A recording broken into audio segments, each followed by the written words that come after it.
ॐ शुक्लाम्बरधरं विष्णुं शशिवर्णं चतुर्भुजं प्रसन्नवदनं ध्यायेत् सर्वविघ्नोपशान्तये।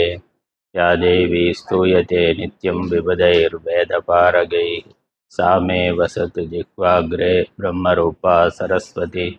निधये सर्वविद्यानां विषजे भवरोगिणां गुरवे सर्वलोकानां दक्षिणामूर्तये नमः। श्रीदक्षिणामूर्तिसुदेशिकेन्द्रं द्वैपायनं सूत्रकृतं मुनीन्द्रं श्रीशङ्करं भाष्यकृतं यतीन्द्रं मद्देशिकं चापि नमामि विद्यै।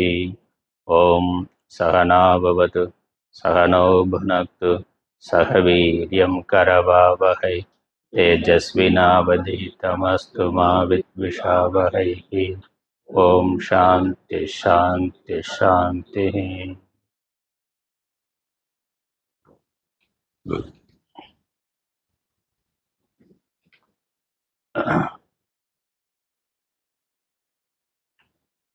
ஆதிசங்கரர் அருளிய தத்துவ உபதேசம் என்ற ஒரு கிரந்தத்தை பார்க்க இருக்கின்றோம். தத்துவ போதம் நமக்கு தெரியும். தத்துவ போதம் வேற, தத்துவ உபதேசம் வேற. தத்துவ போதமும் சங்கராச்சாரியர் பண்ணாதான் வேதாந்தத்திற்கு அடிப்படையாக இருக்கக்கூடிய நூல். அதே மாதிரி தத்துவ உபதேசம் என்று சங்கரால் பண்ணப்பட்டதா ஒரு கிரந்தம் இருக்கு. சுமார் 80 ஸ்லோகங்கள்கிட்ட இது இருக்கு. தத்துவத்தை உபதேசம் பண்ணுவதாக இருக்கின்றது.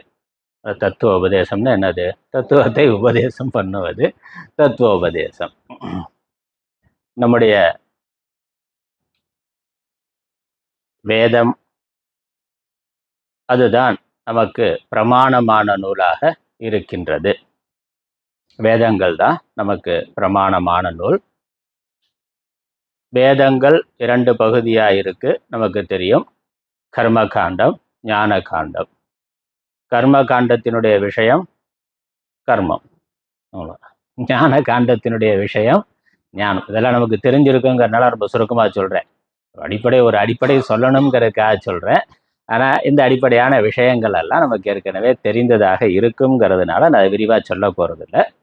அதனால் கர்ம காண்டம் கர்மத்தை பிரதானமாக கொண்டது. கர்மம் அல்லது தர்மம்னு சொல்லலாம். கர்மம் தர்மம் அதை பிரதானமாக சொல்வது வேதத்தினுடைய பூர்வபாகம், கர்ம காண்டம்னு பேர். ஞானம் அல்லது தத்துவத்தை பிரதானமாக சொல்லுவது ஞான காண்டம். அதுதான் வேதாந்தம் என்று சொல்லுகிறோம். வேதத்தினுடைய இறுதி பகுதியாக இருப்பது. இந்த வேதாந்தம் உபனிஷத்துக்கள் ஞானத்தை பிரதானமாக கொண்டிருக்கின்றன. ஞானம் என்கிற பொழுது தத்துவ ஞானம், ஜீவ தத்துவம், ஜெகத் தத்துவம், ஈஸ்வர தத்துவம், இந்த 3ஐயும் பற்றிய தத்துவங்களை சொல்லுவது. ஜீவன், ஈஸ்வரன், ஜெகத், இந்த 3னுடைய தத்துவத்தை சொல்வது உபனிஷத்துக்களுடைய விஷயம். 3னுடைய ஞானத்தை உபதேசிப்பது உபனிஷத்துக்களுடைய விஷயம். அதனால தான் அதுக்கு ஞானம், ஞான காண்டம் என்று பெயர். ஏன்னா இந்த 3ம் ஏற்கனவே இருக்கக்கூடிய ஒன்றை பற்றிய அறிவை கொடுக்கின்றது. கர்ம காண்டத்தில் நாம் அடைய வேண்டிய ஒன்றை பற்றிய அறிவை கொடுத்து அதை அடைய வேண்டும் என்றால் இந்த கர்மாவை நீ செய்வாயாக. அந்த கர்மா அங்கே அறிவு மட்டும் போதாது, அந்த கர்மாவை செய்தால் அதனுடைய பலனாக அது கிடைக்கும். அதான் நமக்கு ஒரு தேவை இருக்கு, அதை அடையிறதுக்கு இந்த கர்மா பண்ணு என்று சாஸ்திரம் சொல்லுகின்றது. ஞான காண்டத்தில் ஏற்கனவே இருக்கின்ற தத்துவங்களுடைய சொரூபத்தை நமக்கு சொல்லுகின்றது. அதனால் தத்துவம்னா இந்த இடத்துல சொரூபம்னு அர்த்தம். ஜீவன், ஈஸ்வரன், ஜெகத் இவற்றுடைய சொரூபத்தை சொல்லுவது. தத்துவம் என்ற பதத்துக்கு 2 விதமாக அர்த்தம் கொடுக்கலாம். அதை 2 பதமாக ஆக்கி தத்துவம் 2 பதம். தத்துங்கிறது ஒரு பதம், துவம் என்பது ஒரு பதம். அப்படி அர்த்தம் கொடுக்கலாம். அந்த அர்த்தத்தில் தான் இங்கே தத்துவ உபதேசம்ங்கிறது இருக்கு. இன்னொரு அர்த்தம் என்றால் தத்துவம் என்று ஒரே வார்த்தையாக எடுத்துக்கொண்டு தத்தினுடைய தன்மை, தத் என்பது ஈஸ்வரன், பிரம்மம், அதனுடைய சொரூபம், தன்மை, அது என்ன என்று சொல்வது.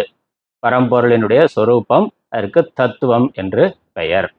துவம் என்பது தன்மை என்ற அர்த்தத்தில் பயன்படுத்தப்படும். மனிதத்துவம்னு சொல்கிறோமே, மனிதத்துவம்னா என்னது? மனித தன்மை.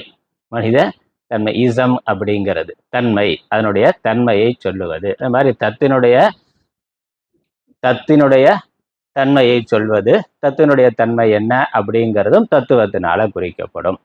தத் என்பது உலகத்தில் இருக்கக்கூடிய அனைத்தையும் குறிக்கின்ற ஒரு பொது சொல். அல்ல, தத்துங்கிறது சர்வநாம பதம். தத்துனா சர்வநாம பதம். சர்வநாமம்னா அனைத்தையும் குறிக்கக்கூடிய ஒரு பொது சொல். புரோனம் தத் என்பது. அல்ல, அனைத்தினுடைய சொரூபம் என்ன, அனைத்தினுடைய தன்மை என்ன என்பதை ஆராயிற அந்த அறிவியலுக்கு தான் பிலாசபின்னு பேர். அதான் தத்துவவியல்ங்கிறோம். தமிழில் சொன்னால் தத்துவவியல்னு இருக்குங்கிறது என்னது? இங்கே அனைத்துமா இருக்கிறது எது, அல்லது அனைத்தினுடைய சொரூபம் என்ன என்பதை பற்றிய ஆராய்ச்சி, அடிப்படை தன்மை என்ன, என்ன இருக்கிறது என்ற அந்த மெய்ப்பொருள் ஆராய்ச்சி, அதற்கு தான் தத்துவம், தத்துவவியல் என்று பெயர். இங்கே அனைத்து அப்படிங்கிறத மூன்றாக பிரிக்கலாம். ஒன்று உலகம், ஜீவன். ஏன்னா நமக்கு நான்கிற அனுபவம் தான் முதல்ல இருக்கு. அப்புறம் நாம் இருக்கின்ற நான் அல்லது நாம் இருக்கின்ற உலகம். ஜீவர்களாகிய நாம், ஜீவனாகிய நான், அல்லது கூட்டமாக சேர்த்து சொன்னால் ஜீவர்களாகிய நாம். நாம் இருக்கின்ற இந்த உலகம் அல்லது உலகங்கள், எண்ணற்ற உலகங்கள் இருக்கு. அப்படிப்பட்ட உலகங்கள். அதற்கப்புறம் இந்த நான் உலகம் அல்லது நாம் உலகங்கள், இவை தோன்றுவதற்கு காரணமான மூலப்பொருள் எது? மூலம் என்ன? அது பரமாணு தத்துவம், அது எப்படியோ, அது என்ன அப்படிங்கிறது கேள்வி. அதற்கான பதில் ஒவ்வொரு மதமும் ஒன்றொன்றா சொல்லுது. கடவுள்னு சொல்லலாம். அப்புறம் கடவுள்னு சொன்னதுக்கப்புறம் அந்த கடவுள் எப்படி இருப்பார்னா அதுக்குள்ளே மதச்சண்டை வந்துடும். கடவுள் இருக்கிறார்னு ஒத்துக்கொண்டா ஆஸ்திகமாயிருது, ஆன்மீகமாயிருது. அந்த ஆஸ்திகத்தில் அந்த கடவுள் அதற்கப்புறம் எப்படி இருக்கிறார்னா ஒவ்வொரு மதமும் ஒவ்வொரு விதமாக அந்த கடவுளை வர்ணிக்கின்றது. அதற்குள்ள மத வேறுபாடு வருது. அல்லது கடவுள் அப்படின்னு ஒரு அறிவு பொருள் இல்லை, பஞ்சபூதங்கள் அல்லது இயற்கை இல்லை பரமாணுக்கள் அப்படின்னு ஏதோ ஒரு மூலம் இல்லை, ஒரு மூலமுமே இல்லை, சூன்யம்னா ஏதோ ஒன்று. இந்த ரெண்டுக்கும் மூலம் என்ன அப்படிங்கிற கேள்வி, காரணம் என்ன என்ற கேள்வி இருக்கு. அதனால இந்த மூன்றும் தான் தத்துவத்தினுடைய விஷயம், உபனிஷத்துக்களுடைய விஷயம், தத்துவவியலினுடைய விஷயம். இங்க நமக்கு ஆதாரமாக இருக்கின்ற, பிரமாணமாக இருக்கின்ற வேதங்கள், வேதாந்தம் என்ற உபனிஷத்துக்கள். இந்த உபனிஷத்துக்கள்ல அநேக வாக்கியங்கள் இருக்கு. இந்த உபனிஷத்துக்களுடைய தாத்பரியம் என்ன, உபனிஷத்தினுடைய மைய உபதேசம் என்ன அல்லது இறுதி உபதேசம் என்ன என்று அதை வரையறுத்து குறிப்பிட்டு கூறுகின்ற பொழுது, அவ்வாறு மைய உபதேசமா இருக்கக்கூடிய வாக்கியங்களுக்கு மகா வாக்கியங்கள் என்று பெயர். அதனால் உபனிஷத்துங்கிறது சப்த ரூபமா இருக்கு, வேதம்ங்கிறது சப்த ரூபமா இருக்கு. பல எண்ணற்ற சொற்கள், அவைகள் சேர்ந்து வாக்கியங்கள், அதுதான் வேதங்கள். அப்படி உபனிஷத்துக்கள் சப்த ரூபமா இருக்கு. அந்த உபனிஷத்தினுடைய மையமான உபதேசமாக எது இருக்கின்றதோ அந்த மைய உபதேசத்தை குறிக்கின்ற, அதை உபதேசத்தை கொண்டிருக்கக்கூடிய அந்த சப்தங்களுக்கு, அந்த வாக்கியங்களுக்கு மகா வாக்கியங்கள்னு பெயர். இன்னைக்கு சொல்லணும்ல, ஒன் லைன் ஸ்டோரினா, சினிமாவை எடுத்துக்கொண்டா எதாக இருந்தாலும் அதனுடைய ஒன் லைன் ஸ்டோரி என்ன, அது ஸ்டோரியே இல்லாமல் கூட சினிமா வருது, இன்னும் பொழுதுபோக்காக இருக்குது. ஆனால் மினிமம் என்னென்னா ஒன் லைன் ஸ்டோரி என்ன அப்படிங்கிறத சொல்லிட்டு அதுக்கப்புறம் அதை எப்படி கண்ணுக்கு அதெல்லாம் வச்சு திரைக்கதை பண்ணி, ஒன்லைன் ஸ்டோரிக்கு ஒரு திரைக்கதை பண்ணி ஒரு சினிமாவா அல்லது ஒரு நாடகமா, ஒரு கதையா, நாவலா எழுதுகிறார்கள். அப்போ அதனுடைய அந்த ஒரு வரி கதை என்ன அப்படிங்கிற மாதிரி உபனிஷத்தினுடைய ஒரு வரி செய்தி என்ன, எது அந்த ஒரு வரி செய்தியா முக்கியமான உபதேசமா இருக்கோ அந்த வாக்கியங்களுக்கு மகா வாக்கியங்கள்னு பேரு. மற்ற வாக்கியங்களுக்கெல்லாம் அவாந்தர வாக்கியங்கள்னு பேரு. மகா வாக்கியம்னாக்கா ரொம்ப பெருசா இருக்குங்கிற வாக்கியம் அல்ல, நீண்ட வாக்கியம் அப்படிங்கிற பொருள் அல்ல, முக்கிய வாக்கியம்னு அர்த்தம். முக்கியமான உபதேசம். ஒரு மணி நேரம் பேசின பிறகு அவர் என்ன சொன்னார்னா, இல்லை நீங்க என்னதான் சொல்ல வர்றீங்க அப்படின்னு கேட்டால் அது சுருக்கமா ஒரு வரியில ஒரு வாக்கியத்துல சொல்லணும். அப்படி எந்த வாக்கியங்கள் உபனிஷத்துல இருக்கோ அதுக்கு தான் மகா வாக்கியம்னு பேர் சொல்றோம். அப்படி வேதங்களுடைய அநேக சாக்கைகள், வேதம் அநேக பாகங்களாக இருக்கு. 4 வேதங்கள்னு பார்க்கிறோம். அந்த 4 வேதங்களும் உட்பிரிவுகள் பார்த்தா எண்ணற்ற சாக்கைகளாக இருக்கு. இந்த வேதங்கள்ல அதனுடைய உபனிஷத்துக்கள், ஒவ்வொரு சாக்கையிலையும் ஒரு உபனிஷத்துல அநேக உபனிஷத்துக்கள் இருக்கு. இப்படி உபனிஷத்துக்கள்ல மகா வாக்கியங்கள் இருக்கு. பல மகா வாக்கியங்கள் இருக்கின்றன. பல உபனிஷத்துக்கள் இருக்கிறதுனால பல மகா வாக்கியங்கள் இருக்கின்றன. அதுல பிரதானமாக 4 மகா வாக்கியங்களை எடுத்துக்கொள்ளுகின்றோம். 4 வேதத்துக்கு, 4 வேதமா இருக்கிறதுனால ஒவ்வொரு வேதத்தில இருந்தும் ஒரு மகா வாக்கியத்தை எடுத்துக்கொண்டு அது பிரதானம் என்று வைத்திருக்கின்றோம். ரிக்வேதத்துக்கு ஐத்தரேய உபனிஷத்துல இருந்து பிரஜானம் பிரம்மங்கிற மகா வாக்கியம், அது ரிக்வேதத்துல ஐத்தரேய உபனிஷத்தின் உபனிஷத்து இருக்கு. அந்த உபனிஷத்துல இருக்கக்கூடிய வரக்கூடிய வாக்கியம் பிரஜானம் பிரம்ம. அதுக்கப்புறம் யஜுர்வேதத்துல பிருகதாரண்யக உபனிஷத், அந்த உபனிஷத்துல இருக்கக்கூடிய மகா வாக்கியம் அகம் பிரம்மாஸ்மி. மூன்றாவது சாமவேதம். சாமவேதத்தில் இருக்கக்கூடிய உபனிஷத் சாந்தோக்கிய உபனிஷத். அந்த சாந்தோக்கிய உபனிஷத்துல வரக்கூடிய மகா வாக்கியம் தத்துவமசி என்பது. நான்காவது அதர்வண வேதத்துல மாண்டூக்கிய உபனிஷத்துல வரக்கூடிய மகா வாக்கியம் அயமாத்மா பிரம்ம. இது இல்லாம எண்ணற்ற வாக்கியங்கள் இருக்கு. ஆனா இதை பிரதானமா ஒவ்வொரு வேதத்துக்கும் ஒன்றா எடுத்துக்கொண்டு இந்த 4 வாக்கியங்களை மகா வாக்கியங்கள் என்று பார்க்கிறோம். இதுதான் உபனிஷத்தினுடைய, வேதத்தினுடைய தாத்பரியமான உபதேசம், மையமான உபதேசம். இந்த 4 மகா வாக்கியங்கள்லையும்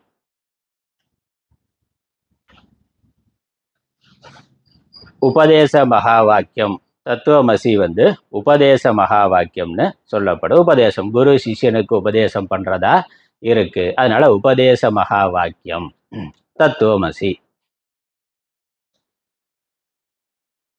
அனுபூதி மகா வாக்கியம் என்பது அகம் பிரம்மாஸ்மி. சிஷ்யன் குரு உபதேசத்தை கேட்டு தான் புரிந்து கொண்டு தான் அனுபவித்ததை அவன் அந்த வாக்கியமா எடுத்து சொல்ற பொழுது சிஷ்யனுடைய அறிவா வர்றது. அதனால அது அனுபூதி மகா வாக்கியம் அல்லது அபரோக்ஷ அனுபூதி மகா வாக்கியம் அகம் பிரம்மாஸ்மி என்பது.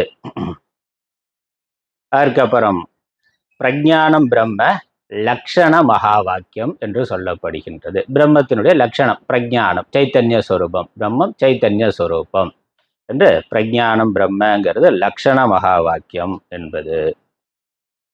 அதுக்கப்புறம் அயமாத்மா பிரம்ம, மாண்டூக்கிய உபனிஷத்துல இருக்கக்கூடிய அயமாத்மா பிரம்ம அனுசந்தான வாக்கியம். இந்த ஆத்மா பிரம்மமாக இருக்கின்றது. என்னுடைய இந்த சரீரத்துல எந்த ஆத்மா இருக்கின்றதோ அதுவே பிரபஞ்சம் அனைத்திற்கும் ஆதாரமான பிரம்மமாக இருக்கின்றது. இப்ப அனுசந்தானம், அயமாத்மா பிரம்மன்னு அவர் சிந்தனை செய்கின்றான்.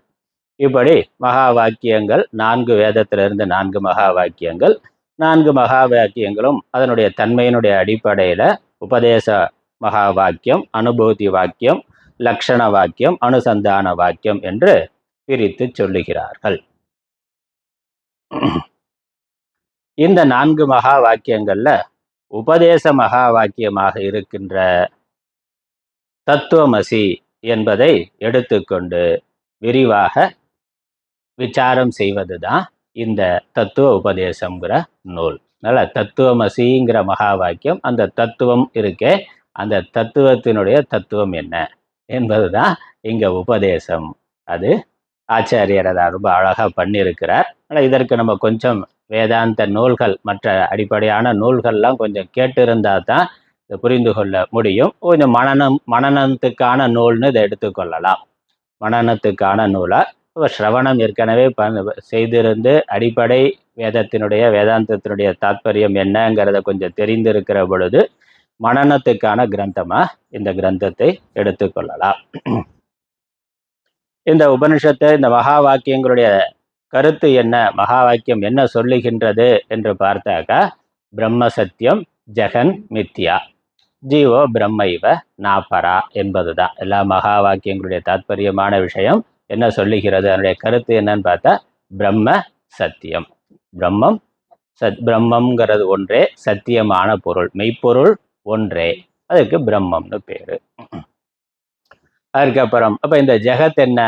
ஜெகத் மித்யா.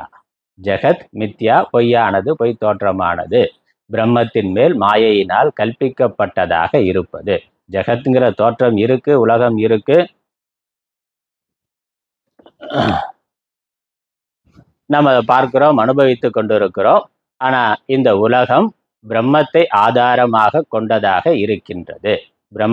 பிரம்மத்திலிருந்து வெளிப்பட்டதாக அல்லது பிரம்மத்தினுடைய வெளிப்பாடாக உலகம் இருக்கின்றது.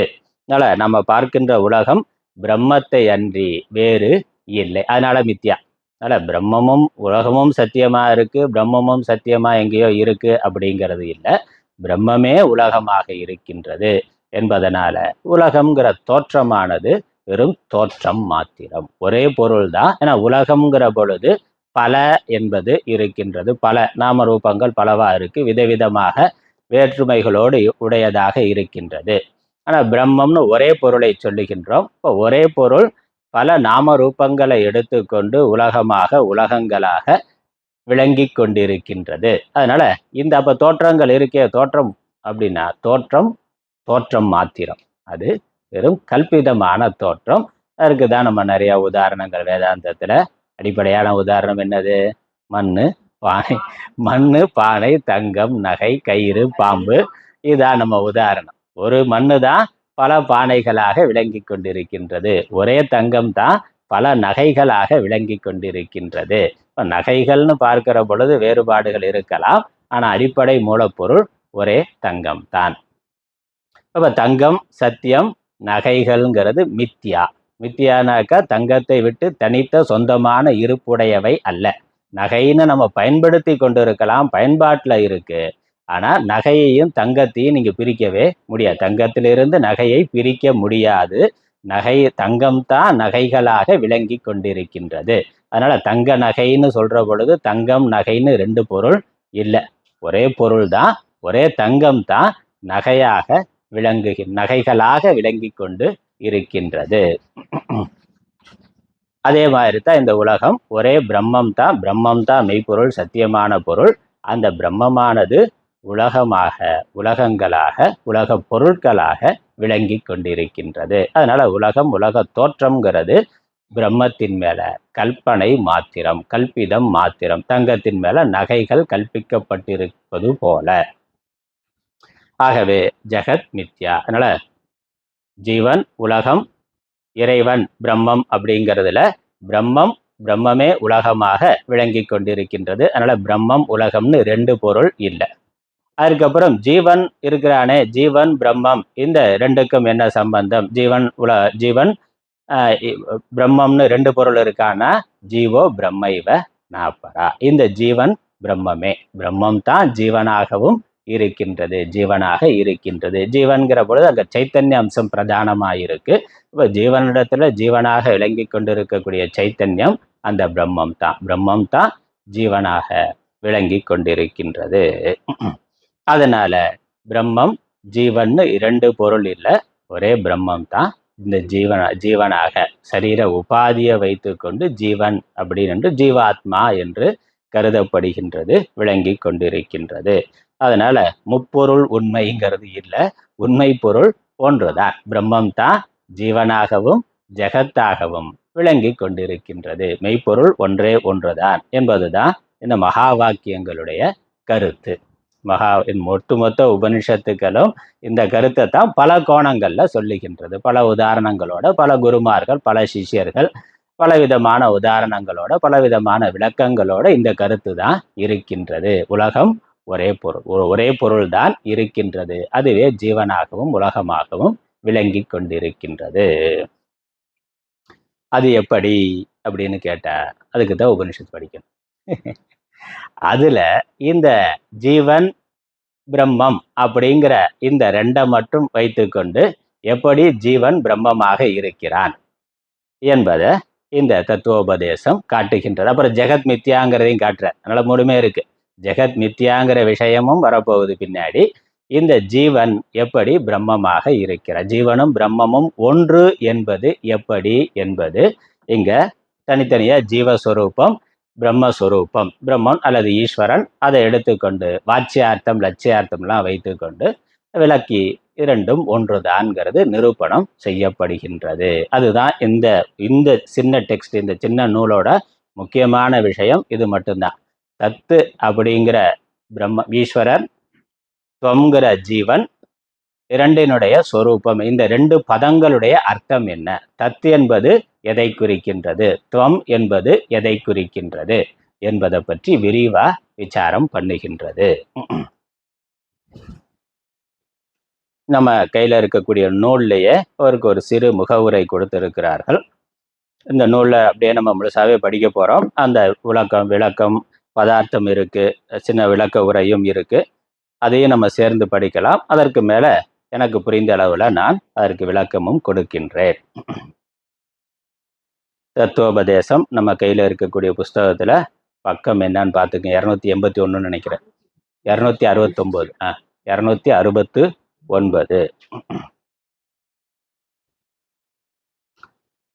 சாந்தோக்கிய, நான் அப்படியே படிச்சுட்டு போறேன், வேணுங்கிற இடத்துல விளக்கம் சொல்றேன். இது முகவுரை தான்.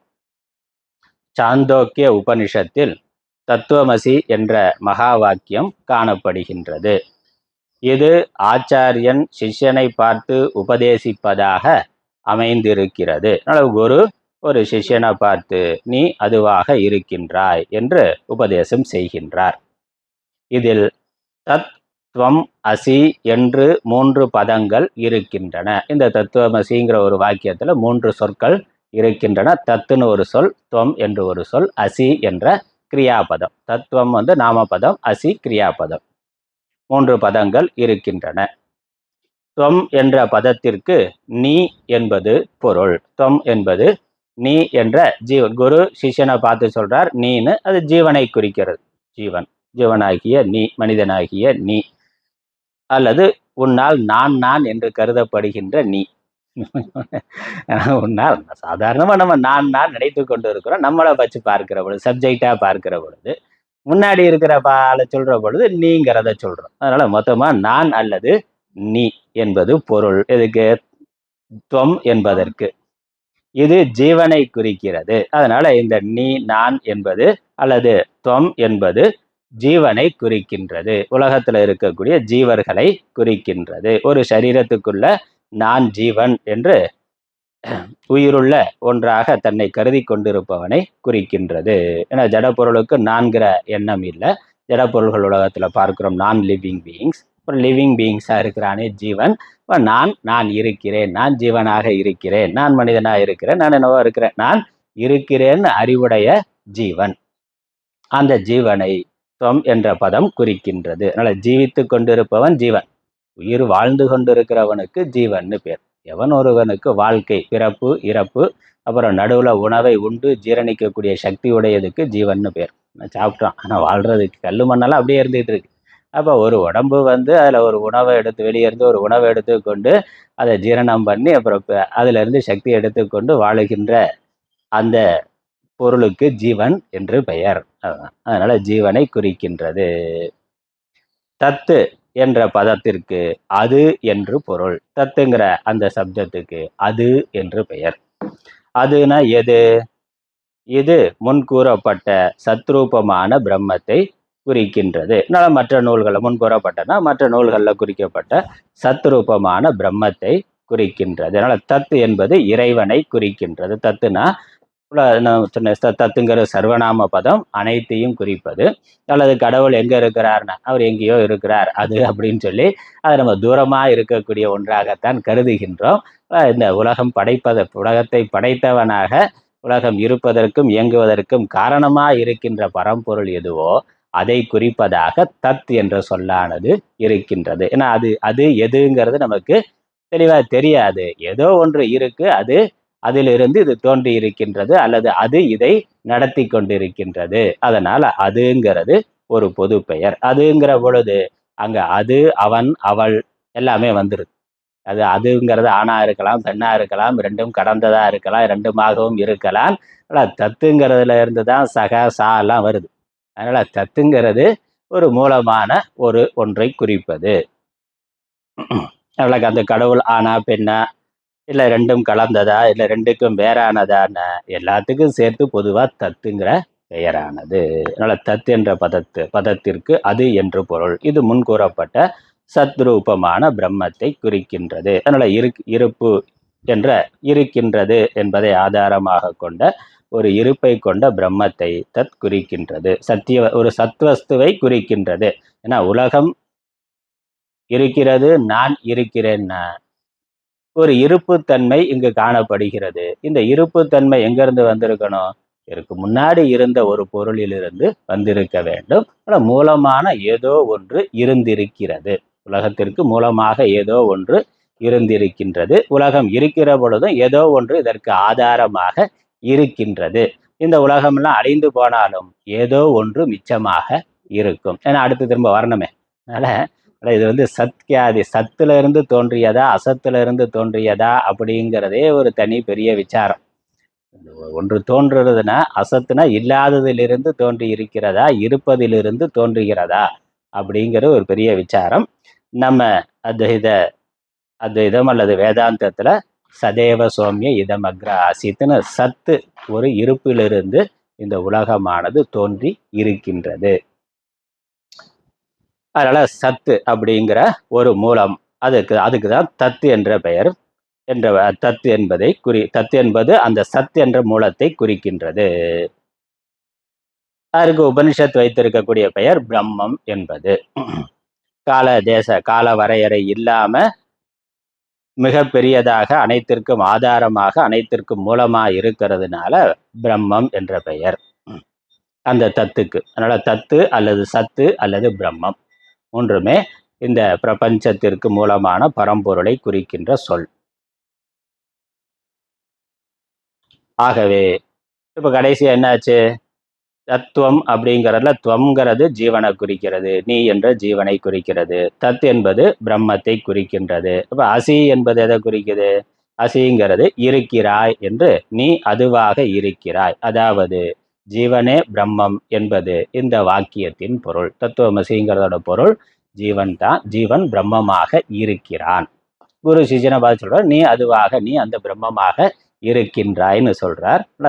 நீ அதுவாக இருக்கிறாய். ஜீவனே பிரம்மம் என்பது கருத்து. இங்க ஜீவனாக எது விளங்கி கொண்டிருக்கின்றதோ அது பிரம்மமே என்பது இந்த தத்துவமசி என்ற மகா வாக்கியத்தினுடைய கருத்து.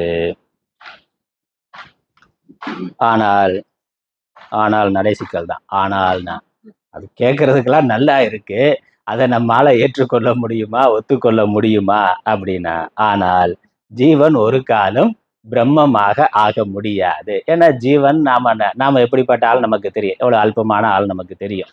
அதனால ஜீவன் தான் பிரம்மம்னா, நான் தான் இந்த பிரபஞ்சத்திற்கே ஆதாரமான பிரம்மம்னா, நான் இந்த பிரபஞ்சத்துல ஒரு சின்ன தூசி மாதிரி இருக்கிறேன், அவ்வளவுதானே. இந்த பிரபஞ்சம், இந்த பூமிங்கிறது ஒரு பெரிய திருப்பதி லட்டுனா, அது மேல இருக்கக்கூடிய ஒரு சின்ன எறும்பு மாதிரி நம்ம இந்த பூமி பந்துல ஒரு ஜீவனா இருக்கிறோம், அவ்வளவுதான். எறும்புன்னு கூட சொல்ல முடியாது, ஒரு உதாரணத்துக்கு வேணா சொல்லலாம். அப்படி ஒரு சின்னதா இருக்கிறோம். இந்த பூமி பந்தே எப்படி இருக்குன்னா, பூமியே ஒரு பந்து மாதிரி தான் சூரிய குடும்பத்துல இருக்கின்றது. சூரிய குடும்பமே எப்படி இருக்குன்னா, அதுவே இந்த தூசி மாதிரி தான் இந்த பிரபஞ்சத்துல இருக்கு. இந்த மாதிரி கோடிக்கணக்கான சூரிய குடும்பங்கள் இருக்கின்றன. அதனால நம்ம சூரிய ஒளியில பார்க்கிற அந்த மிதக்கிற தூசிகள் மாதிரி தான் இந்த பிரபஞ்சமே இருக்குன்னா, பிரபஞ்சத்துல இருக்கக்கூடிய ஒவ்வொரு நட்சத்திரமும், ஒவ்வொரு கிரகமும், ஒவ்வொரு கோளும் அதுவே அப்படித்தான் இருக்குன்னா, அதுல நான் இருக்கக்கூடிய இந்த ஜீவனாகிய நான் எப்படி ஒரு கணக்கிலேயே சேர்க்க முடியாத ஒரு சின்ன தூசிக்கும் தூசியான ஒரு ஆள். இது உடல் ரீதியா பார்த்தாக்க பிரபஞ்சத்தோட அழகை ஒப்பிடுற பொழுது, பிரபஞ்சத்தோட ஆயுட்காலத்தை ஒப்பிடுற பொழுது, இந்த உடலினுடைய ஆயுட்காலம், உடலினுடைய அளவுங்கிறது ஒண்ணுமே இல்லை, எந்த கணக்கிலையுமே எடுத்துக்கொள்ள முடியாத ஒன்று அப்படி இருக்கு. சரி, மனசை எடுத்துக்கொண்டு பார்த்தா நமக்கு தெரியும் நம்ம எவ்வளவு அல்பமான ஆளுன்னு. நம்ம நீதான் அந்த பிரம்மம், நீதான் அந்த கடவுள்னு சொன்னாக்க அது முடியாது. ஏன்னா ஜீவன் ஒரு காலம் பிரம்மம் ஆக முடியாது. ஏன்னா ஜீவஸ்வரூபத்தில் பல தர்மங்கள் இருக்கின்றன. ஜீவன் ஒரு பிறந்தவன், இறக்க போகின்றவன், அப்புறம் பசி தாகம் இருக்கிறவன், மற்ற நோய் முதலானவைகள் இருக்கிறவன், விருப்பு வெறுப்புகள் இருக்கிறவன், எண்ணற்ற தர்மங்கள் இருக்கு. கருப்பா இருக்கான், சிவப்பா இருக்கான், நெட்டையா இருக்கான், குட்டையா இருக்கான், பல விதமான தர்ம வேறுபாடுகள் ஜீவர்களிடத்துல இருக்கின்றது. எண்ணற்ற தர்மங்களை கொண்டவனாக, மாறுபடும் தர்மங்களை கொண்டவனாக, வேறுபட்ட தர்மங்களை கொண்டவனாக ஜீவன் இருக்கின்றான். ஆனால் ஜீவஸ்வரூபத்துல பல தர்மங்கள் இருக்கின்றன. இதற்கு விருத்தமான பல தர்மங்கள் சத்வஸ்துவில் இருக்கின்றன. இந்த சத்வஸ்து அந்த பிரம்மம் அப்படின்னு பார்க்கிற பொழுது அது பிரபஞ்சத்திற்கே மூலம்னா அதிலிருந்து தான் பிரபஞ்சம் தோன்றி இருக்கின்றது. அதுலதான் பிரபஞ்சம் இருக்கு. அதுலதான் பிரபஞ்சம் லயமாகின்றது. அது அழிந்த பிறகும் பிரம்மமானது இருக்கும்னா அப்ப பிரம்மம் பிறப்பு இறப்பு தோற்றம் மறைவு இல்லாததா இருக்கு. இந்த ஜீவன் தோற்றம் மறைவு உடையவனாக இருக்கின்றான். இந்த ஜீவன் அல்பமான ஒன்றாக இருக்கிறான். பிரம்மமானது மகத்தான ஒன்றாக இருக்கின்றது. எல்லா தர்மங்களுக்கும் ஆதாரமாக எவ்விதமான தர்மமும் இல்லாததாக பிரம்மமானது இருக்கின்றது. அதனால இப்படி முரண்பாடு இருக்கின்றது. ஜீவனிடத்துல அநேக தர்மங்கள் இருக்கின்றன. பிரம்மம் எல்லா தர்மத்தையும் கடந்ததாக இருக்கின்றது. தர்மம்ங்கிற பொழுது லட்சணம் குணம் அப்படின்னு எடுத்துக்கொள்ளலாம். ஒன்றுக்கொன்று விருத்தமான பல தர்மங்களை உடைய இரண்டு வஸ்துக்கள் ஒன்றாக இருக்க முடியாது. ஒன்றுக்கொன்று நேர்மாறான தன்மைகளை குணங்களை உடைய இரண்டு பொருள் ஒன்றாக இருக்க முடியாது. அதனால எப்படி யோசிச்சு பார்த்தாலும் இந்த ஜீவனும் பிரம்மமும் ஒன்றாக இருக்க முடியாது. அப்படித்தான் நம்மளுடைய அறிவுக்கு படுகின்றது. நம்மளுடைய அனுபவத்துல அப்படித்தான் இருக்கின்றது. ஆனால் உபனிஷத்தோ ஒன்றுதான் என்று உபதேசிக்கின்றது. உபனிஷத்து என்ன சொல்லுது? ஆனா ஜீவன் பிரம்மமே என்று சொல்லுகின்றது. இந்த உபனிஷத்து எங்க இருக்கு? வேதத்துல இருக்கு. வேதம் நமக்கு பிரமாணமான ஒன்று. அதனால இது அப்பிரமாணம் இல்லைன்னா இத வேதத்தை பிரமாணம் இல்லைன்னு நம்ம எடுக்க முடியாது. வேதம் தான் நமக்கு பரம பிரமாணம். ஏன்னா வேதம் ஈஸ்வர வாக்கு, ஈஸ்வரனுடைய வாக்கு தான் வேதமாயிருக்கு. அதனால வேதம் பொய் சொல்லுகிறது, வேதம் தவறாக சொல்லுகிறது அல்லது அறியாமல் சொல்லுகிறதுன்னு நாம சொல்ல முடியாது. அதனால வேதம் சொல்றது சத்தியம். அதனால அது பிரமாணம்னா அதான் சத்தியம், அதுதான் சரியான அறிவை தரக்கூடிய கருவி. அதனால வேதம் அப்பிரமாணம் இல்லைன்னா பிரமாணமாக ஏற்றுக்கொள்ள முடியாதது இல்லை. வேதம் தான் பிரமாணம். அதனால நம்ம சொல்றது சரியா, வேதம் சொல்றது சரியானா நம்ம அனுபவம் எப்படி இருந்தாலும் வேதம் என்ன சொல்றதோ அது சரி. வேதம் தவறான ஒன்றை சொல்லாது. ஏன்னா வேதம் இறைவனுடைய வாக்கு. ஆனா நம்ம அனுபவத்துக்கு அது ஏற்புடையதாக இல்லை. அதான் வேதம் ஜீவனும் பிரம்மமும் ஒன்றுன்னு சொல்லுது. நம்ம அனுபவத்துல அல்லது நம்ம யுக்தியில யோசிச்சு பார்த்தாக்கா எந்த விதத்திலும் ஒன்றாக இருப்பது. நிறைய முரண்பட்ட தர்மங்கள் இருக்கு. முரண்பட்ட தர்மங்கள் இருக்கிறத எப்படி ஒன்றுன்னு நம்ம சொல்ல முடியாது. ஆகையினால் என்ன பண்றது? அப்ப என்னது? வேதம் சொல்லுகின்றது, வேதம் உண்மையைத்தான் சொல்லும். வேதம் சொல்றது உண்மையாத்தான் இருக்கணும். ஆனா நம்மளுடைய அனுபவத்திற்கு நம்மளுடைய அறிவிற்கு அது ஏற்புடையதாக இல்லை. என்ன பண்றது? ஏற்புடையதாக்குறதுக்கு என்ன பண்றதுன்னா வேதம் எந்த அடிப்படையில் சொல்லுகின்றது அப்படிங்கிறத நாம புரிந்து கொள்ள வேண்டும். பல சமயங்கள்ல நம்ம சொல்றது குழந்தைக்கு புரியறது இல்லையா தானே? அப்ப குழந்தைக்கு புரியலேங்கிற குழந்தை வேணா அப்பா ஏதோ தப்பா சொல்றாங்க, இவங்களுக்கு ஒண்ணுமே தெரியல அப்பா அவன் நமக்கு சொல்லுவான். குழந்தை என்ன சொல்லுது? நம்மளை பார்த்து உங்களுக்கு ஒண்ணுமே தெரியல அப்படின்னு சொல்லுகின்றான். ஒண்ணுமே தெரியலையா, தெரியுதா தெரியலையான்னா அவனுக்கு எப்ப அது புரியும்? அவன் அப்பா ஆகிற போது தான் புரியும். அது வரைக்கும் அது புரியாது. அதனால வேத சொல்றது தப்பா இருக்க முடியாது, அதே சமயம் நமக்கு புரியல.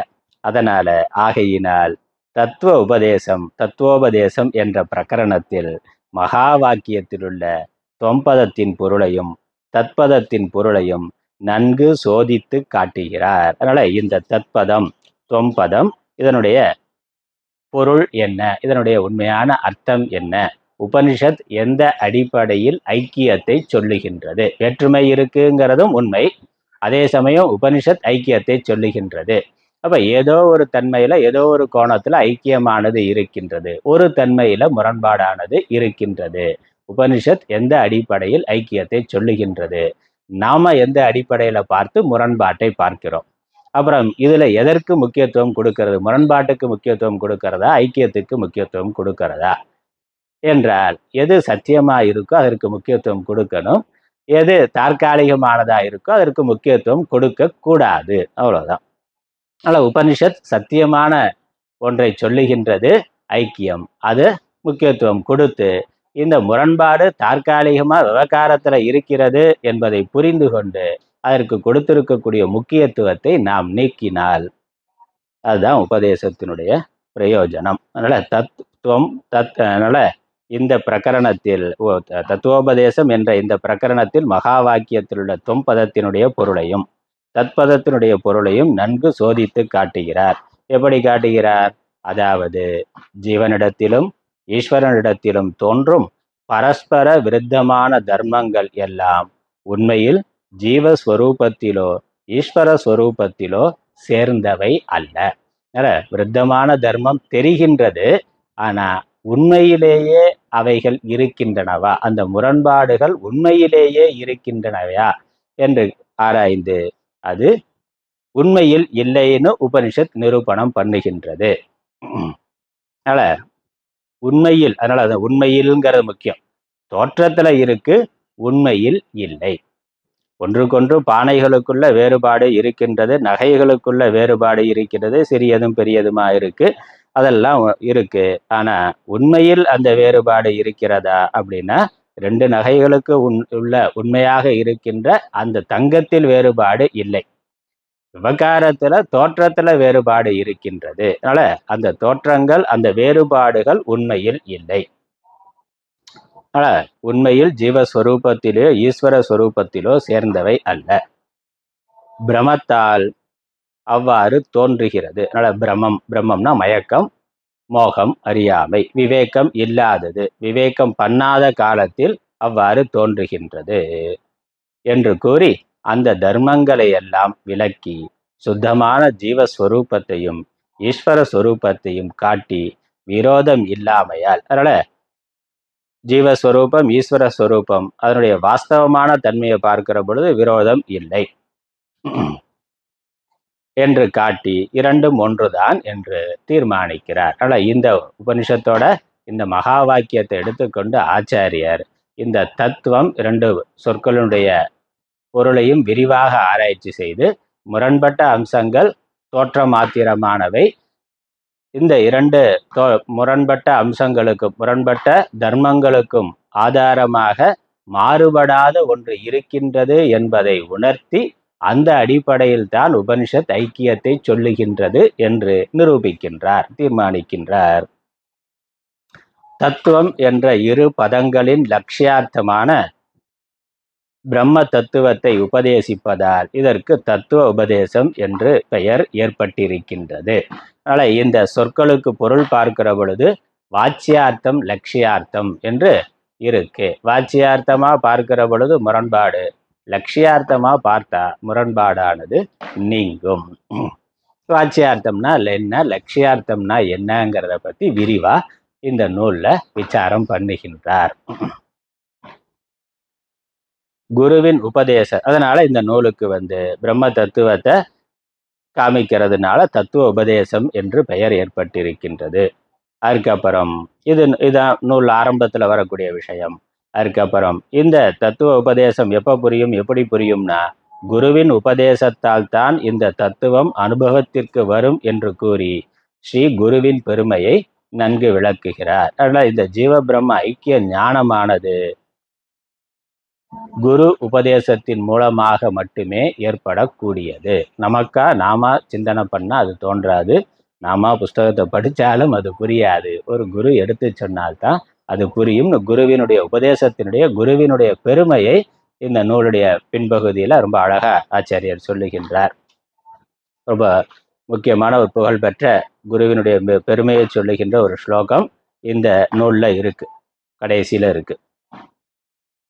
அத்வைத தத்துவத்தை ஸ்தாபிக்க பிரபஞ்சம் பொய் என்பதையும் காட்டுகின்றார். அப்ப ஜெகத் இருக்கே, உடல் இருக்கே அப்படின்னா அது பொய்யானது என்று அதை நிரூபணம். சத்தியமா இருக்கு, ஆனா உண்மையில் இல்லை, சத்தியமா இல்லை, தோற்ற மாத்திரமாக இருக்கின்றது, அல்லது பொய்யாக இருக்கின்றது, அல்லது தற்காலிகமாக இருக்கின்றது என்பதை நிரூபணம் செய்கின்றார், காட்டுகின்றார். அதனால பிரபஞ்சம் பொய், தற்காலிகமா இருக்கிறதுனால அது பொய், சொந்தமா இருப்புடையதா இல்லாம இருக்கிறதுனால அது பொய் என்பதையும் காட்டுகின்றார்.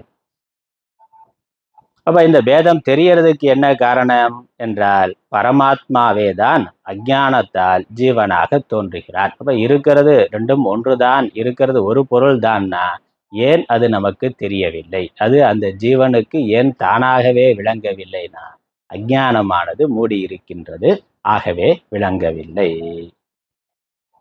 பந்தமும் பொய் தான். அதனால இந்த அஞ்ஞானத்தினால பரமாத்மா ஜீவனாக தோன்றுகின்றார். அதனால ஏற்பட்ட ஜீவன் நினைத்ததனால ஏற்பட்ட பந்தமும் பொய்தான், அஞ்ஞான காரியம்ங்கிறதுனால பொய்தான். ஆச்சாரியரின் உபதேசத்தால் தன் சொரூபத்தை நன்கு அறிந்ததும் எல்லா துன்பங்களும் விலகி பரமானந்தத்தை அடைகிறான். அதனால குருவினுடைய உபதேசத்தினால அந்த ஞானமே அஞ்ஞானத்தை நிவர்த்தி செய்து விடுகின்றது. ஏன்னா இந்த பந்தம் இந்த உலகம், உடல் இவைகள் வாஸ்தவமாக சத்தியமாக தோன்றவில்லை, அஞ்ஞான கல்பிதமாக இவை தோன்றி இருக்கின்றது. அப்படி கல்பிதமாக தோன்றிய இந்த உலகமானது ஜீவனுக்கு பந்தத்தை ஏற்படுத்தி இருக்கின்றது. அது உண்மையிலேயே தோன்றி பந்தத்தை ஏற்படுத்தி இருந்தா கர்மாவனால தான் நீக்க முடியும். ஆனா கல்பனையினால தோன்றி பந்தத்தை ஏற்படுத்தி இருக்கிறதுனால அது ஞானத்தினாலே கல்பனை நீங்குகின்ற பொழுதே பந்தமானது நிவர்த்தி அடைந்து விடுகின்றது. கனவுல வருகின்ற ஒரு புலி பயத்தை ஏற்படுத்தி இருக்கின்றது என்றால் என்ன பண்ணணும்? அந்த புலியை விரட்டுறதுக்கு கனவுல இருந்து விழித்தா போதும், அது உண்மை இல்லை அப்படிங்கிறது புரிந்தால் போதுமானது. அந்த மாதிரி இந்த ஞானமே பந்த நிவர்த்தியை கொடுக்கும். ஏனெனில் பந்தமானது பொய், பந்தத்திற்கு காரணம் அஞ்ஞானம். நன்கு அறிந்ததும் எல்லா துன்பங்களும் விலகி பரமானந்தத்தை அடைகிறான் என்பதை காட்ட உபனிஷத்தில் கூறப்பட்ட காந்தார திருஷ்டாந்தத்தை நன்கு விளக்குகிறார். உபனிஷத்துல வருகின்ற ஒரு கதை, ஒரு திருஷ்டாந்தம், அதையும் இந்த நூல்ல ஆச்சாரியர் நன்கு விளக்குகின்றார். கடைசியில் குருவின் பெருமையை காட்டி முடிக்கின்றார். கடைசி ஸ்லோகம் குருவினுடைய பெருமையை அழகா சொல்லி நிறைவு செய்கின்றது. ஆச்சாரியர் அவ்வாறு முடிக்கின்றார். இதுதான் இந்த நூலுக்கான ஒரு சுருக்கமான முகவுரை. ரொம்ப தெளிவாக தான் இருக்கின்றது. முதல் ஸ்லோகத்தை ஆரம்பிக்கலாம். இங்க மங்கள ஸ்லோகம் என்பதெல்லாம் இல்லை, தத்துவம்னு ஆரம்பிக்குது. தத்துங்கிறதே மங்களமான பொருள் தான். அதனால முதல் வார்த்தையே மங்களமா தத்துன்னு ஆரம்பிக்கிறது. தனியா ஒரு மங்கள ஸ்லோகம்ங்கிறது பண்ணப்படவில்லை, இல்லை. தத்துவம் பதார்த்த சுத்தியர்த்தம் குரு சிஷ்யம் வச்சோ பிரவீத் வாக்யே தத்துவமசீத்யத்ர த்வம் பதார்த்தம் விவேச்சய. தத்துவம் பதார்த்த சித்தியர்த்தம் குரு சிஷ்யம் வச்சோ பிரவீத் வாக்யே தத்துவமசீத்யத்ர த்வம் பதார்த்தம் விவேச்சய. குருஹு சிஷ்யம் வச்சஹ அப்ரவீத். குரு சிஷ்யனுக்கு உபதேசத்தை செய்தார். என்ன உபதேசம் செய்தார்? அதான் குருஹு ஆச்சாரியர். கீழே அழகா பதார்த்தம் போட்டிருக்கு. ஆச்சாரியர் குருஹுனா குருவானவர், ஒரு சத்குருவானவர் ஆச்சாரியர். தத்துவம் பதார்த்த சுத்தியர்த்தம். இந்த தத்துவமசி உபனிஷத்துல இருக்கக்கூடிய தத்துவமசிங்கிற மகா வாக்கியத்தை எடுத்துக்கொண்டு அதில் தத்து என்றும் துவம் என்றும் இருக்கின்ற இரண்டு பதங்களுடைய அர்த்தம், இரண்டு பதங்களுடைய பொருளை சுத்தியர்த்தம்னா தெல்ல தெளிவாக காட்டுவதற்காக, அதனுடைய லட்சியார்த்தத்தை காட்டுவதற்கான, கலப்பில்லாமல், சுத்தமாகங்கிறதுக்கு ஒரு விளக்கம், கலப்பில்லாமல் செய்ய தெளிவாக காட்டுவதற்காக. அதாவது உபனிஷத் எந்த அர்த்தத்துல தத்துவம் என்ற சொற்களை பயன்படுத்தி இருக்கின்றது. சாமான்யமா நமக்கு தெரிந்த அர்த்தம் என்பது ஒன்று. சாதாரணமா ஒரு சொல்ல கேட்டவுடனே நமக்கு புரிகிற அர்த்தத்துக்கு வாச்சியார்த்தம்னு பேரு. அது முழுமையா தெரிகின்ற அர்த்தம்.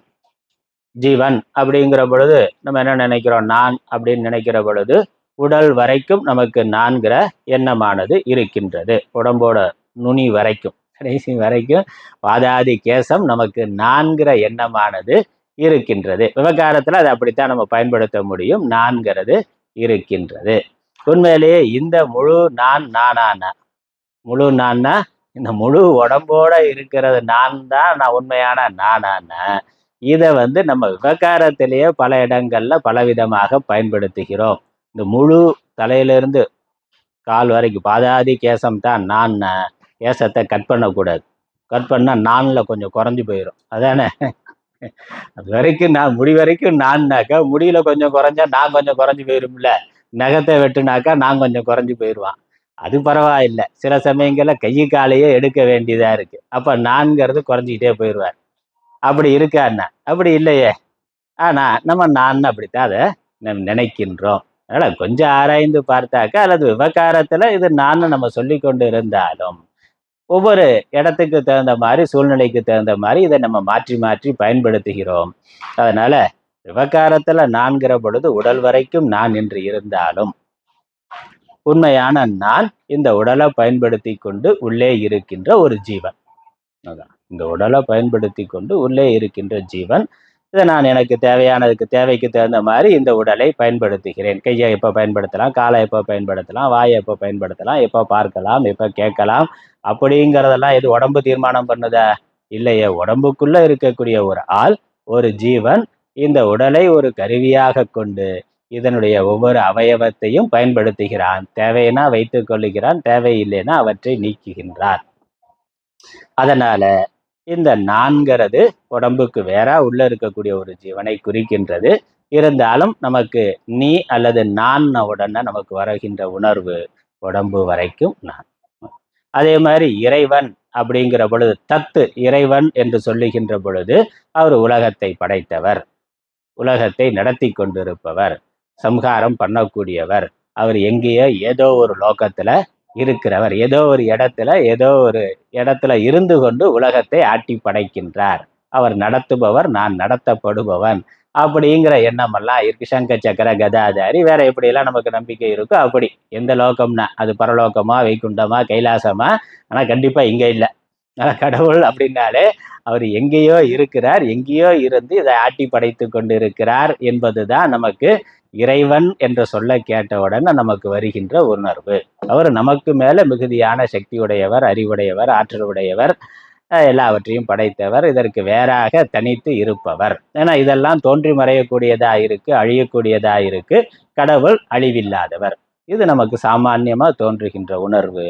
அதனால தொம் என்ற சப்தத்தை, தத்துங்கிற சப்தத்தை கேட்ட உடனே அவர் கடவுள், அவள் முழுமையானவர், பிறப்பு இறப்பு இல்லாதவர், எங்கேயோ இருக்கிறார்.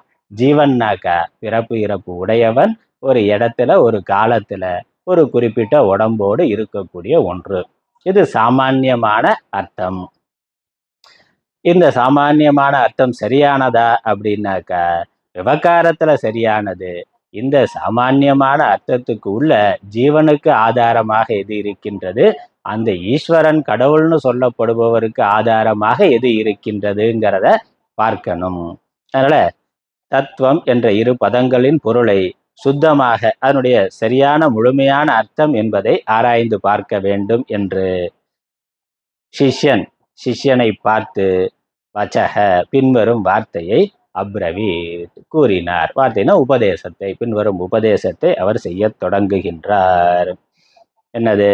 2வது வரியில தத்துவமசி இதி, தத்துவமசி என்ற அத்திர அத்திர வாக்கிய, இந்த உபனிஷத்தினுடைய வாக்கியத்தில் தொம் பதார்த்தம் விவேச்சய, முதல்ல தொம்ங்கிற பதார்த்தத்தை எடுத்துக்கொண்டு, ஜீவன் என்பதை எடுத்துக்கொண்டு, அதுல என்ன இருக்கு, ஜீவன்கிறதுல என்ன இருக்கு, அதுல எது மெய்ப்பொருள் என்பதை பிரித்து தெரிந்து கொள், ஆராய்ச்சி செய்வாயாக, விசாரம் செய்வாயாக, சிந்திப்பாயாக. முதல்ல தொம்ங்கிற பதார்த்தத்தை எடுத்துக்கொள்கிறார். ஜீவன் என்பதை எடுத்துக்கொண்டு ஜீவனிடத்துல என்ன இருக்கிறது, அதுல எது மெய்ப்பொருள் என்று பார்க்க வேண்டும்.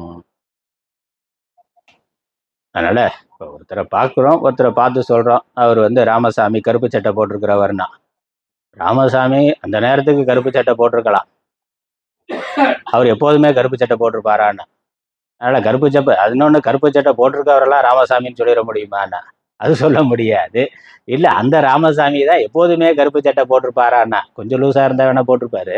அது ஆனா அப்படி இருக்க மாட்டேன். அப்ப என்னது, அந்த அந்த நேரத்துக்கு ஒரு அடையாளத்தை சொல்லுகின்றமே ஒழிய அது அவருடைய சொரூபமாக இருக்கணுங்கிற அவசியம் இல்லை. அந்த நேரத்துல பார்த்த உடனே தெரியறதுனால அந்த அடையாளத்தை குறிப்பிட்டு சொல்லுகின்றோம். அதனால ராமசாமி அப்படிங்கிற அந்த சட்டைக்குள்ள இருக்கக்கூடிய ஆளை புரிந்து கொள்ள வேண்டுமே ஒழிய சட்டையோட சேர்த்து எடுத்துக்கொள்ளக்கூடாது. அந்த சட்டைங்கிறது தற்காலிகமா காட்டுவதற்காக, உணர்த்துவதற்காக குறிப்பிடப்படுகின்ற ஒன்று. அது அதேதான் இங்க ஜீவனுக்கு. அதனால ஜீவன்னு நம்ம விவகாரத்துல உடம்போட சேர்த்து கொண்டு சொன்னாலும் இது உடம்பு ஒரு சட்டை மாதிரி. இப்போதைக்கு இந்த சட்டைக்குள்ள ஜீவன் உட்கார்ந்து இருக்கிறான். அதனால அவனை இந்த மனிதன் என்றும் ஆண் என்றும் பெண் என்றும் ஒரு அடையாளத்தை வைத்து கொண்டு சொல்லுகின்றோம். இது தற்காலிகமா அவன் போட்டு இருக்கக்கூடிய ஒரு வேஷம். இதற்குள்ள இருக்கிற ஆளு வேற. அது என்னங்கிறத பார்க்கணும். அதனால அதை ஆராய்ச்சி பண்ணலாம்னு முடிவு பண்ணுகின்றார்.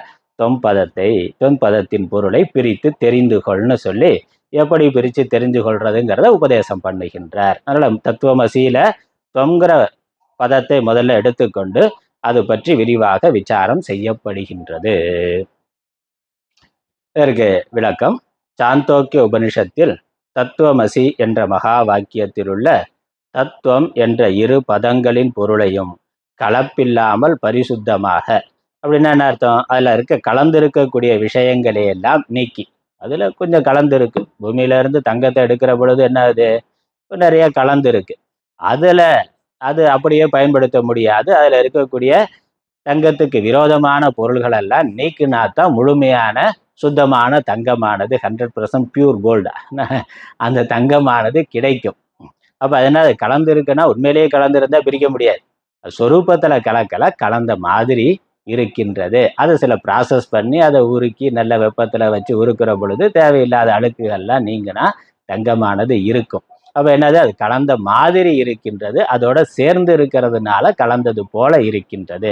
அந்த சேர்க்கையை பிரிச்சுட்டாக்க சுத்தமான தங்கம் கிடைக்கும். அந்த மாதிரி இந்த ஜீவனிடத்துல தத்துவம்ங்கிற 2 ஜீவன் ஈஸ்வரன்கிற இடத்துல அந்த உபாதிங்கிறது கலந்து இருக்கின்றது. அதனால அது அசுத்தப்பட்டது போல இருக்கின்றது. ஆகவே அந்த உபாதிகளை நீக்கி கலப்பில்லாமல் பரிசுத்தமாக, அதாவது ஜீவனுடைய உண்மை சொரூபத்தையும் ஈஸ்வரனுடைய உண்மை சொரூபத்தையும் சிஷ்யன் அறிந்து கொள்வதற்காக குரு சிஷ்யனுக்கு உபதேசிக்கின்றார்.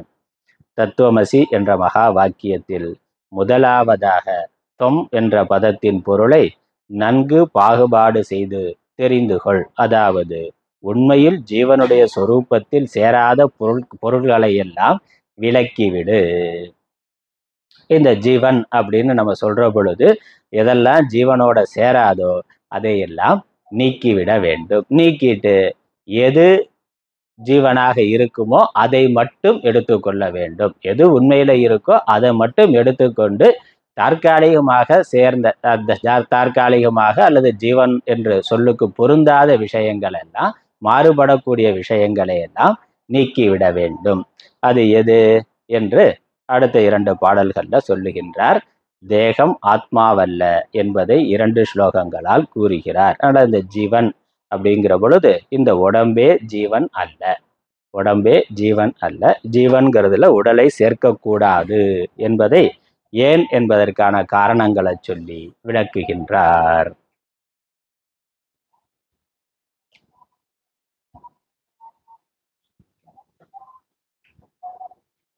நத்வம் தேகோசி திருஷ்யத்வாத் ரூபஜாத்யாதிமத்வதः பௌதிகத்வாதசுத்தத்வாத் அனித்யத்வாத் ததைவ ச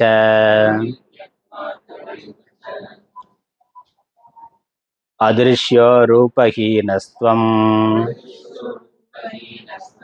ஜாதிஹீனோப்யபௌதிகः சுத்த நித்யோசி திருக்ரூபः கடோ யத்வன்ன திருக் பவேத். न त्वं देहोऽसि दृश्यत्वात् रूपजात्यादिमत्वतः भौतिकत्वादसद्युत्वात् अनित्यत्वात् तथैव च अदृश्यो रूपहीनस्त्वं जातिहीनोऽप्यभौतिकः शुद्धनित्योऽसि दृक्रूपः घटो यद्वन्न दृक् भवेत्. ஷரீரத்தினுடைய தர்மத்தை சொல்லி அப்புறம் ஆத்மாவினுடைய தர்மத்தையும் சொல்லி இந்த ரெண்டும் ஒன்றுக்கொன்று முரணா இருக்கிறதுனால இந்த சரீரமானது ஆத்மாவாக இருக்க முடியாது. அதனால யுக்தி நியாயத்தினுடைய அடிப்படையில சொல்லுகின்றார். சரீரம் எந்தெந்த தர்மங்களை உடையதா இருக்கு, உள்ள இருக்கக்கூடிய ஆத்மாவானது இந்த தர்மங்களை உடையதாக இருக்கின்றது. இரண்டும் முரண்பட்டு இருக்கிறதுனால இந்த சரீரம் ஆத்மா அல்ல. என்னுடைய விளக்கத்தை நம்ம நாளை வகுப்புல பார்க்கலாம். ஓம் ஈஸ்வரோ குருராத்மேதி மூர்த்திபேத விபாகினே व्योमवत्याप्तदेहाय दक्षिणामूर्तये नमः. ओम पूर्णमदः पूर्णमिदं पूर्णात् पूर्णमुदच्यते पूर्णस्य पूर्णमादाय पूर्णमेवावशिष्यते. ओम शांति शांति शांति. हरि ओम.